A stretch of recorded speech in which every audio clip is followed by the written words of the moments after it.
बहुत बड़ी से बड़ी संख्या कॉमन। तो 4 और 10 में क्या कॉमन है? आप बोलोगे सर 2 कॉमन है। तो 2 दूनी 4, 2 पंचे 10। तो 2 और 5 है ना, ये बेटा आपके हो जाएंगी सह अभाज्य संख्या है, सह अभाज्य संख्या, जिसे हम बोलेंगे बेटा कोप्राइम नंबर। ठीक है, कोप्राइम नंबर। अब देखो बेटा, तो जो हमने कॉमन लिया है ना, ये है बेटा आपका HCF।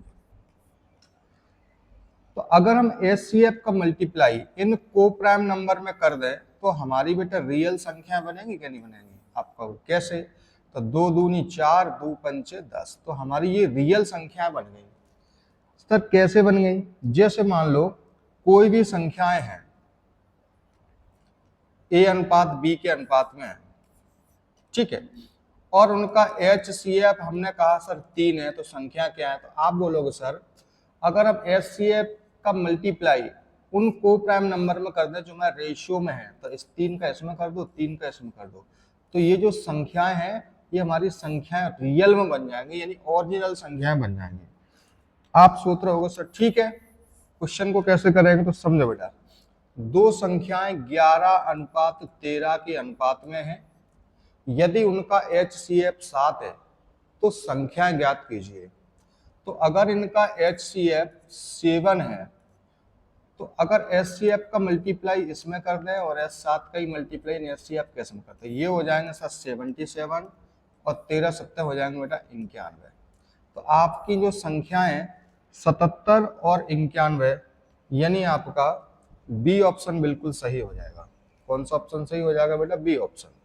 बातों को समझो, एक बार फिर समझो बेटा, अगर हमारी कोई संख्याएं हैं जैसे मान के चलो 5:17 के अनुपात में है और अगर उनका HCF 2 है तो संख्या क्या है? तो जो रेशियो दे रहे हैं ना उनमें हम HCF का मल्टीप्लाई कर दे तो ये हमारी 5 दूनी 10 और 17 दूनी 34, ये हमारी रियल में संख्या बन जाती है। समझ गया ना? तो अगर इस कॉन्सेप्ट को ध्यान रखोगे तो सारी चीजें आपकी कवर होती जाएंगी। ऐसे हम अगले क्वेश्चन की ओर फिर चलते हैं, तो लगभग इसी प्रकार का है ये क्वेश्चन है आपका। क्वेश्चन ये है कि 3 संख्याएं हैं, 3 संख्याएं हैं 3:9:11 के अनुपात में, और उनका HCF जो है ना 29 है। आपसे पूछ रहा है तो तीनों संख्याएं क्या है? ये बेटा लेटेस्ट क्वेश्चन है, 2024 का क्वेश्चन है। तो अभी मैंने आपको बताया था कि अगर कोई भी संख्याएं वो रेशियो में दिए जाए और आपको HCF पूछा जाए तो आपको कुछ नहीं करना, उस HCF का मल्टीप्लाई उन रेशियो में कर देना है, तो आपकी संख्याएं रियल में आ जाएंगी। तो HCF है कितना? 29। तो यहाँ बेटा 29 का मल्टीप्लाई कर दो, यहाँ भी 29 का मल्टीप्लाई कर दो, यहाँ भी 29 का मल्टीप्लाई कर दो। 3 में 27, 3 दूनी 6 7 8, तो पहली संख्या 87। तो आप बताओ 87 किस ऑप्शन में आ रहा है? आप कहोगे सर 87 आ रहा है आपका ए ऑप्शन में। ठीक है, और भी देख लो बेटा, 9 में 81 की 1, 9 दूनी 18 और 8 26, तो ये हो जाएगी बेटा आपकी 319। तो आपकी जो रियल संख्याएं हैं वो आपकी 87, 261 और 319 हो गई।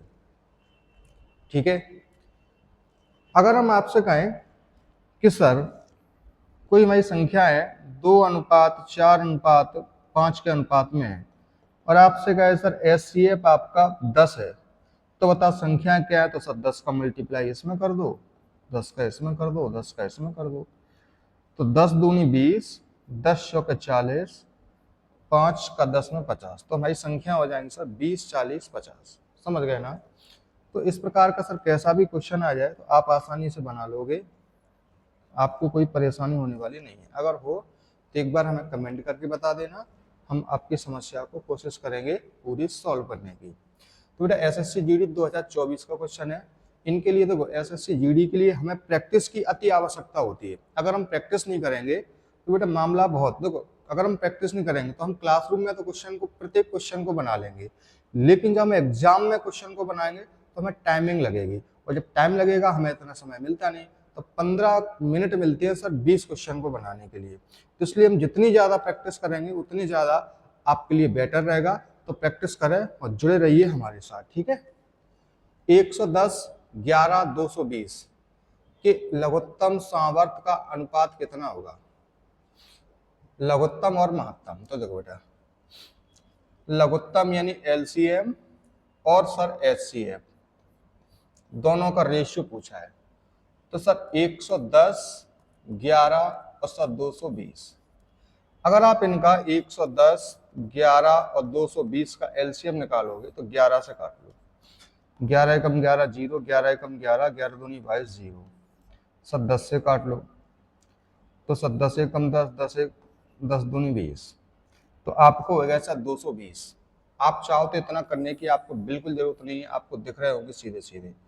तो आप बोलोगे सर एलसीएम आ गया 220, और सर इसका एचसीएफ कितना आ जाएगा? एचसीएफ होता है सर बड़ी से बड़ी संख्या कॉमन। तो सर बड़ी से बड़ी संख्या कॉमन इसमें क्या है? तो देखो 11 है, 11 का भाग इसमें भी चला जाएगा, इसमें एचसीएफ आपका आ गया 11। जब इसे आप काटोगे तो 11 एकम 11 और 11 दूनी 22 और 0, तो आपका जो एलसीएम और एचसीएफ का जो रेशियो है वो 20:1 आ जाएगा, यानी आपका सी ऑप्शन बिल्कुल सही हो जाएगा। समझ गए? तो बहुत ही लेटेस्ट क्वेश्चन है, बहुत ही मजेदार क्वेश्चन है। एलसीएम एचसीएफ जितना सरल टॉपिक ही नहीं है एक भी, बस थोड़ी आप हमारे साथ प्रैक्टिस करते चले। अगला क्वेश्चन बेटा ये है, ध्यान से समझो क्या है। 22, 11, 44 के एलसीएम और एचसीएफ का अनुपात क्या है? तो एलसीएम और एचसीएफ इनका रेशियो पूछा है। तो आप थोड़ा सोचो, 22, 11, 44, इनमें सर कॉमन का है ज्यादा से ज्यादा संख्या। आप कहोगे सर 11 कॉमन है, 11 एकम 11, 11 दूनी 22, 11 चौके 44, तो एचसीएफ जो है आपका हो जाएगा सर 11। अब सर एलसीएम, तो बड़ी से बड़ी संख्या मल्टीपल, तो बेटा जो 44 है ना वो 22 के पाड़ में भी आते हैं, 11 के पाड़ में भी आते हैं और 44 के पाड़ में भी आते हैं। तो एलसीएम हो गया सर 44। जब इसे काटोगे 11 एकम 11 और 11 चौके 44, तो आपका जो परफेक्ट आंसर है रेशियो है वो 4:1 आ जाएगा, यानी आपका ए ऑप्शन बिल्कुल सही है। ऐसे ऐसे बेटा लल्लू से प्रश्न पूछ रहे हैं बेटा। एक तो लल्लू से सचिन थे, ये लल्लू से प्रश्न है, ठीक है, सीमा हैदर वाले। चलो इस पे थोड़ा ध्यान दो, इस क्वेश्चन पे थोड़ा ध्यान से समझे इस क्वेश्चन को। 6 और 29 का एलसीएम x है, 6 और 29 का एचसीएफ y है, तो x प्लस के 4y का मान कितना है? ये भी बेटा आपका 2024 का चौथी शिफ्ट का क्वेश्चन है। तो समझो, आपसे पूछा गया है x प्लस 4y का मान, तो 6,29 का एलसीएम, तो इनका जो एलसीएम है ना वो बेटा क्या हो जाएगा? इनका मल्टीप्लाई हो जाएगा, इसमें ना तो कुछ कॉमन है, 29 किसी से कटेगा नहीं। एलसीएम आ जाएगा इनका कितना बेटा? 6 निम्न 54 की 4 हासिल 5, 6 दूनी 12, 12 5 हो गए 17, ठीक है। और सर 6,29 का एचसीएफ, तो सर इनका जो वैल्यू एलसीएम कितना है बेटा? x है, तो ये बेटा होगी x की वैल्यू, ठीक है। 6 निम्न 54 की 4, ये बेटा 4 है, तो 6,29 का एचसीएफ कितना हो जाएगा? एचसीएफ का मतलब होता है सर बड़ी से बड़ी संख्या कॉमन। तो बड़ी से बड़ी संख्या कॉमन, 6 और 29 में क्या कॉमन है? कुछ कॉमन नहीं। जब कुछ कॉमन नहीं होता तो बेटा एक कॉमन होता है, ठीक है। तो x का मान आ गया बेटा कितना? x का मान, ये किसका मान हो गया बेटा? y का मान। x का मान है 174, 4 मल्टीप्लाई y का मान 1, तो बेटा 174 प्लस के 4 एकम 4, तो 178। आपका जो परफेक्ट आंसर है वो डी ऑप्शन सही हो गया, ठीक है। कौन सा? डी। अगर कोई समस्या है तो एक बार हमें बता जरूर देना, ठीक है। अपना एसएससी जीडी का ऑफलाइन बैच भी चल रहा है आपका 9 बजे से, तो जो भी छात्र तैयारी करना चाहते हैं वो आप हमारा एसएससी जीडी का बैच ज्वाइन कर सकते हैं। एसएससी जीडी में आपकी math, reasoning, GS, Hindi, science सभी की यथावत क्लास बिल्कुल परफेक्ट तरीके से चल रही है, ठीक है। तो आप विजिट कर सकते हैं, आ सकते हैं। चलो इस क्वेश्चन पर और ध्यान दो। 35 और 42 के एलसीएम को 32 और 40 के एचसीएफ से भाग दीजिए। देखो 35 और 42 का एलसीएम, ठीक है सर, एलसीएम और सर एचसीएफ का भाग देना है। 35 42 का एलसीएम 7 पंच 35, 7 छंग 42। थोड़ा ध्यान दो, 6 पंच 30, 30 सत्ते 210, 7 21, तो आपका जो एलसीएम है हो जाएगा 7 गुणा 5 गुणा 6 बटे को 32 और 40 के एचसीएफ से 32, 40 के एचसीएफ, तो इसका एचसीएफ निकालोगे ना, इसमें कॉमन क्या है बेटा, 8 चौक 32, 8 पंच 40, यानी इसमें कॉमन है बेटा 8, तो इसका जो एचसीएफ है वो कितना आ जाएगा, 8 आ जाएगा।